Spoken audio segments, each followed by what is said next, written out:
वहीं आ जाता है जहाँ से चला होता है। भी अपने बंदे को मुश्किल में नहीं डालता। मैंने तुमसे सच्चे दिल से मोहब्बत की है।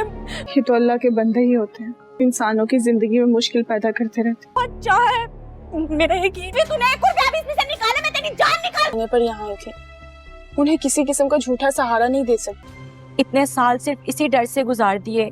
ड्रामा सीरियल मोहम्मद रज़ा रज़ा के आने वाले एपिसोड में आप देखेंगे कि इतना सब हो जाने के बाद भी ईसा की माँ को ईसा ही जाकर संभालेगा। ईसा तो वैसे भी वो घर छोड़कर चला आया है, पर वो सबात के कहने पर वहाँ पर जाएगा, जहाँ दोस्तों से ये मालूम लगेगा कि ईसा की माँ यानी रिफत बेगम को आरएस ने बिल्कुल ही लादवा छोड़ दिया है और सारी प्रॉपर्टी का जो मालिक है वो आरएस और उसकी बीवी है। ये बात तो जानकर उसे बहुत ही दुख होगा कि इतना सब कुछ हो गया है और मुझे किसी बात की खबर नहीं है, मैं इतना बेखबर कैसे रह सकता हूँ। और फिर ईसा की माँ भी जैसे ईसा को देखेगी तो उसे देखकर बहुत ही खुश होगी और फिर वो अपने हाथ जोड़ते हुए उसे कहेगी कि मुझे माफ कर दो बेटा, मैं जानती थी कोई सहारा बने ना बने पर तुम मेरा सहारा बनोगे, मैं तुम्हारी बहुत ही बड़ी मुजरिम हूँ। ईसा तो यहाँ पर भी अपने अच्छे अखलाक का मुजाहरा करते हुए उसे कहेगा कि आप प्लीज इस तरह से हाथ ना जोड़ें, मैं मानता हूँ कि आपने मुझे अपना बेटा नहीं समझा, पर मैं अब भी आपको अपनी अम्मी ही मानता हूँ। तो सबात जो के सामने खड़ी देख रही होगी उसे तो यकीन नहीं आएगा कि यही ईसा की माँ है जो कि पहले इतना गुरूर और तकब्बुर में थी। और फिर जब ईसा उससे पूछेगा कि क्या हुआ है, कैसे हुआ ये सब कुछ, तो वो उसे सब कुछ बता देगी कि किस तरह से वो डॉक्यूमेंट्स जो है जो मैंने तुमसे साइन करवाए थे वो दरअसल में आरएस के नाम पर थे। और फिर कौसर और उसका शोहर भी जब सामने से आ रहा होगा तो कौसर उसे कहेगी कि यहाँ पर क्यों आए हो तुम लोग अब। इस पर ईसा की माँ ईसा को कहेगी कि ये सब लोग भी आरएस से मिले हुए हैं, मैंने इन्हें पनाह दी और उन्होंने मेरे साथ ही धोखा किया। और फिर यहाँ पर रिफत बेगम और कौसर के बीच में काफी बहस हो जाएगी और फिर ईसा जब बीच में आएगा तो कौसर उसे कहेगी कि ले जाओ अपनी माँ को यहाँ से, वैसे भी इस घर में अब कोई जगह नहीं इनकी। पर कौसर को इस बात का इल्म अभी नहीं होगा कि यह घर अब भी ईसा की ही माँ के नाम पर है, इसलिए वो उसे कहेगा कि यहाँ से हम या अम्मी नहीं बल्कि आप लोग जाएंगे, मुझे तो अफसोस है कि आप लोगों को इतनी इज्जत दी हमने।